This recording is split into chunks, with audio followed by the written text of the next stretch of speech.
today we are putting a brand new FPR in the Skyline, and it's gonna be lit. Before we get into today's video, something that I wanted to kind of start doing on this, like on these vlogs and everything, is kind of showing you guys like new Japanese like snacks and food and stuff. So I went to Mitsuwa, which is like a local like Japanese like Kroger in a sense, kind of. It's like a Japanese market, and they have a bunch of authentic like drinks and snacks and food and all that stuff there. And so I got this drink. It's called Parade. I can't really read. I can read some of the hiragana and kanji on here, but not all of it. But this is apparently a soft drink, so I wanted to try it on the vlog with you guys. Oh, that smells like vanilla. Yeah, kanpai. Boom. Let's try it.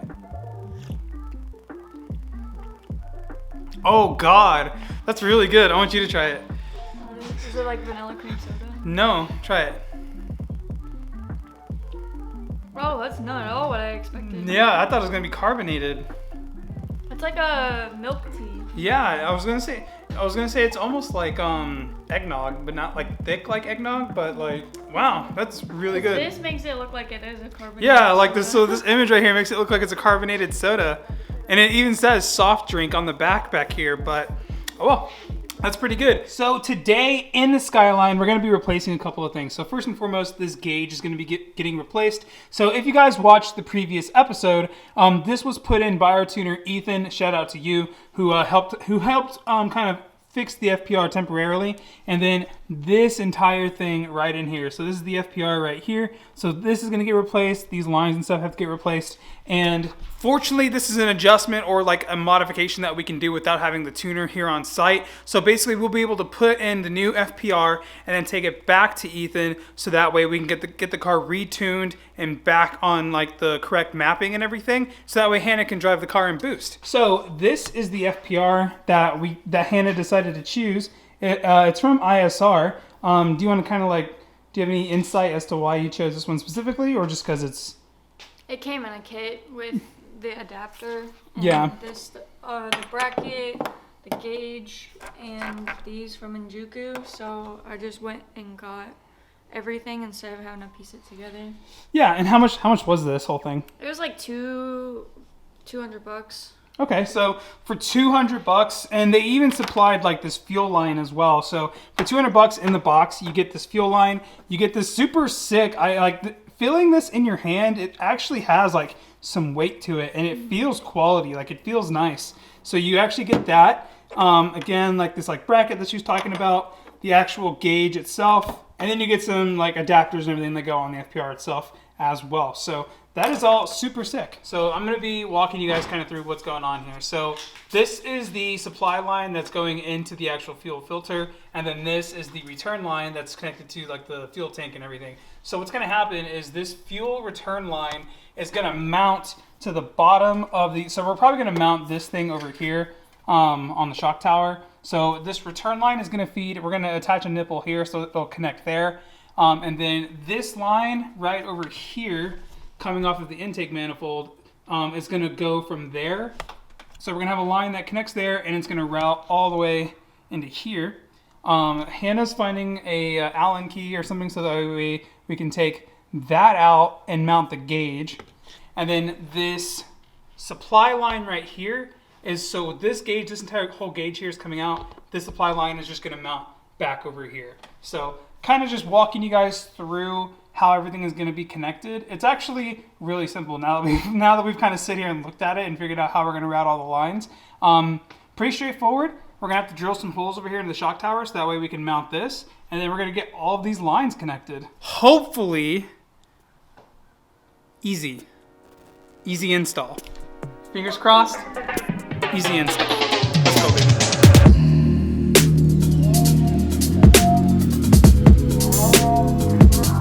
There we have it. So there is the gauge mounted with the nylon tape in there to kind of keep it nice and tight. Try to get it to where it was like facing straight up. If you have OCD or something, sorry about it. But there it is.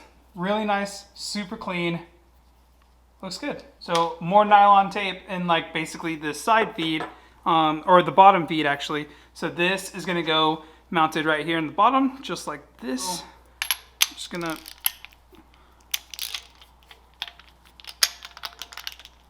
Oh, okay, that's on there pretty good. And now time to do this last one right here.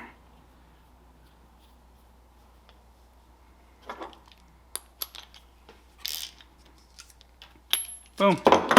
All right, there we go. So there is all of the feeds and everything attached to the Isr Fuel FPR.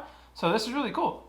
So again, there's going to be a line that connects to here that goes into the intake manifold. This is going to feed to the adapter over there, and then the fuel return line is going to feed in there. And then what's really nice, Isr provides this little bracket right here, so we'll be able to actually mount this basically virtually like anywhere like that. So you'll be able to screw that in there, and then you have the holes and everything here in the back, so that way we can drill holes and mount this wherever it needs to go. And lastly, we have this plug that's going to go in right here to fill in this last hole. So we're going to just get that in.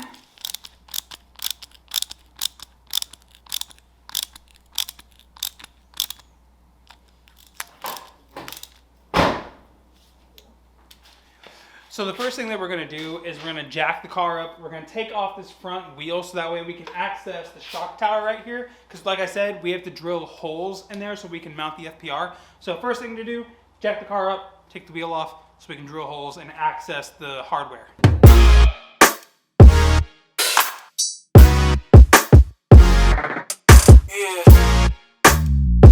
Hardware will be poking through right about in here, and then we're going to be mounting, we'll put like some nuts and everything right there. And the bolts are going to be like super long, so it shouldn't hit the coilover, so we should be okay. But that's where it's going to be coming through, and we'll be able to mount it. We're going to be using the flux again. We're basically just going to put some flux on the back of this, and then just put it against the shock tower. So that way we can kind of see where we need to mount this.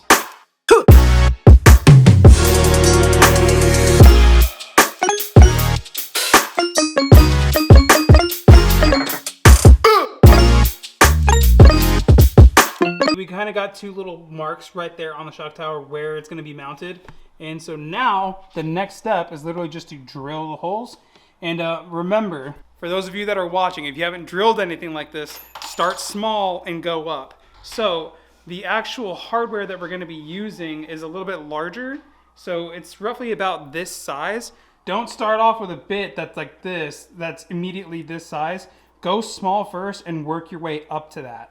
A lot of you watching may already know that, but some of you watching may not know that. Remember, start small, go big.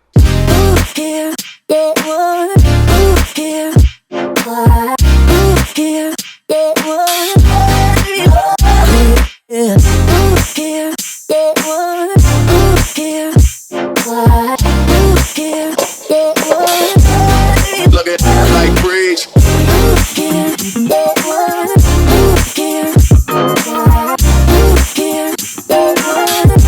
So here's where we are so far. So we have one bolt mounted for the Isr and everything. And here's just kind of like a look as to like how it's gonna look. So I think this is super sick. And the nut and everything is right there. And it's nowhere near the coilover. So we're all good. Now, something that we are running into is the drill is a little too fat to be able to get under here to drill that second hole. So the fuse box has to come out. So whenever you're doing this, your battery's gonna have to come out and the fuse box is gonna have to come out so we can get the drill down here and get to the hole. So now you have to remove the fuse box. So luckily this is really easy though. Just one bolt right there and then one bolt right there. And then this whole thing just moves out.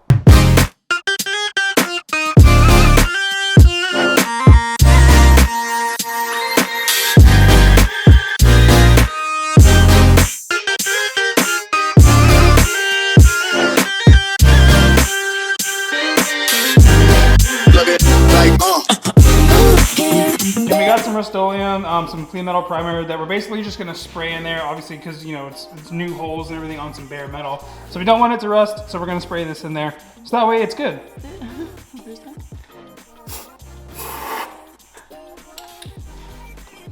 Like that. Just like that. Woo!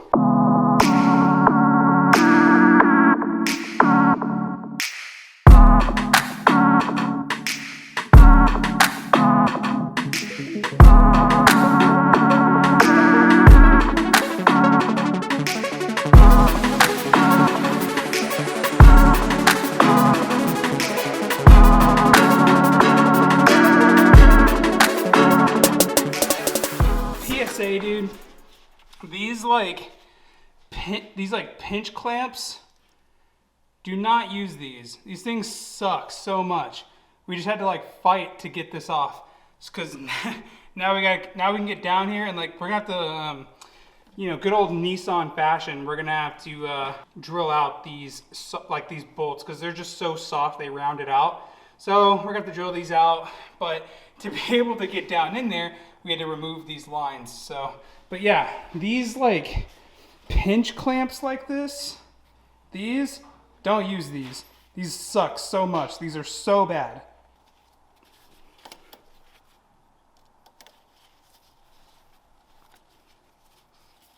Okay.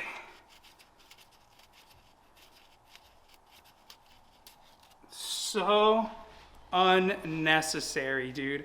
You guys see that? We had to drill through the top of this and straight through. And we did it, baby, it's out. Good old handy dandy hammer and flathead is how we were able to get that out. Now we can go ahead and put in the new one and start putting everything back together. Oh my God. It's always a battle with this car, always.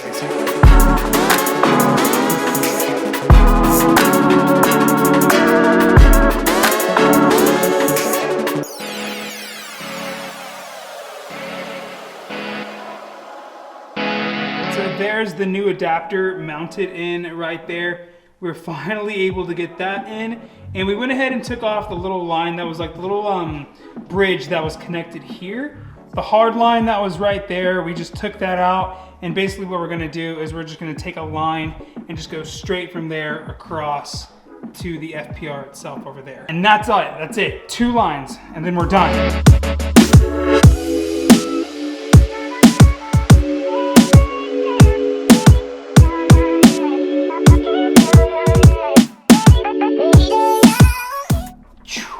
Oh baby, and she's in. Last thing, battery, we buttoned that up. All the lines are run and connected. Let's go.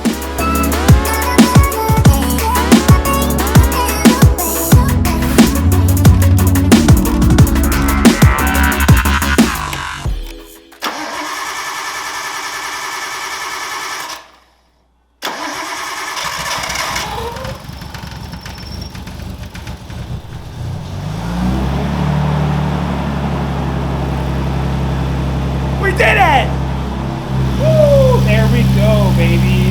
So,